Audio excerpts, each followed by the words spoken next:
perkenalkan, aku Yuda Bugis Paramarta atau biasa dipanggil Dede.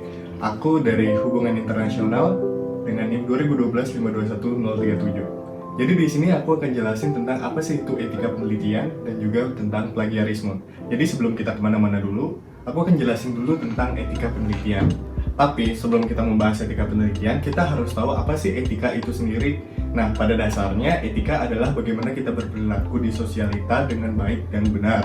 Jadi etika ini berkaitan dengan yang namanya kesusilaan. Nah, etika penelitian itu sebenarnya sangat simpel. Jadi bagaimana cara kita berperilaku sebagai peneliti dengan baik dan benar di sosialita. Jadi saat kita meneliti apakah hal yang kita lakukan itu sudah benar dalam konteks perilaku dan sebagainya atau salah. Itu adalah yang disebut dengan etika penelitian. Nah, pada tahun 1973, Orbain mengatakan bahwa pada dasarnya ada dua aspek dalam etika penelitian yang harus ditaati oleh para peneliti. Yang pertama itu adalah anonimitas, di mana ketika peneliti melakukan survei, melakukan wawancara, atau apapun yang berkaitan dengan penelitiannya, para peneliti ini tidak bisa mengungkapkan kepada publik siapa yang diwawancarai atau siapa yang dimintai pendapat. Yang kedua itu adalah kerahasiaan. Jadi pada saat melakukan penelitian, peneliti juga harus merahasiakan di mana wawancara itu dilakukan dan di mana dan bersama siapa saja. Jadi itu adalah dua aspek dasar penting yang harus diikuti oleh para peneliti. Selanjutnya ada prinsip dasar yang harus diikuti oleh para peneliti dalam melakukan penelitian. Yang pertama itu adalah peneliti tidak boleh memaksa. Dalam hal ini, misalkan di sebuah desa atau di sebuah kota, peneliti kenal dengan wali kotanya atau kepala desanya, peneliti tidak dibenarkan untuk meminta tolong kepada wali kota atau kepala desanya untuk mengumpulkan warganya di suatu tempat agar para peneliti lebih mudah dalam melakukan penelitian. Yang kedua, ada mendorong. Mendorong di sini bukan secara harfiah atau secara literal mendorong orang, bukan, tapi mendorong orang untuk menjawab pilihan yang spesifik di saat wawancara atau saat survei. Yang selanjutnya adalah jujur.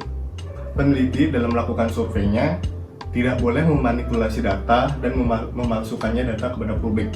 Nah, setelah kita mengerti tentang definisi etika penelitian, aspek dasar etika penelitian, dan juga prinsip-prinsip etika penelitian, ada beberapa hal yang ingin aku garis bawahi.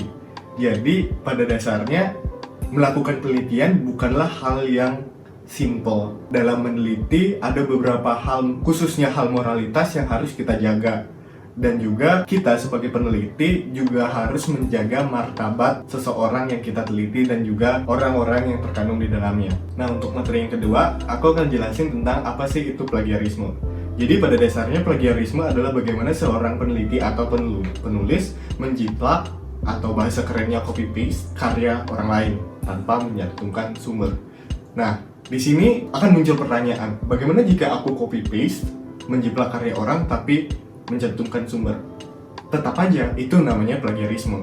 Jadi ketika kita menjiplak karya orang lain secara mentah-mentah tanpa menuangkan effort ke dalamnya, itu adalah plagiarisme. Dan bahkan ada beberapa penulis yang mengatakan bahwa plagiarisme itu adalah tindak kriminal.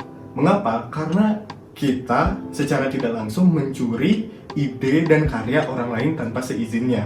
Kita harus mengerti bahwa plagiarisme itu harus dihindari, karena ketika kita melakukan plagiarisme, kredibilitas kita, harga diri, dan juga martabat kita akan tidak terlihat oleh para penulis lain.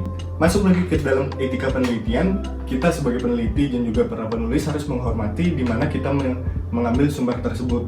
Karena tanpa adanya sumber, kredibilitas akan diragukan dan juga kita juga bisa dibilang plagiat dan tidak original. Oleh karena itu, dengan adanya sumber, citasi, footnote, ataupun daftar pustaka, kita sebagai peneliti dan penulis akan memiliki kredibilitas yang lebih sehingga apa yang kita tulis akan menjadi lebih baik. Segitu aja materi yang bisa aku sampaikan. Namaku Dede dan aku pamit undur diri. Let's go!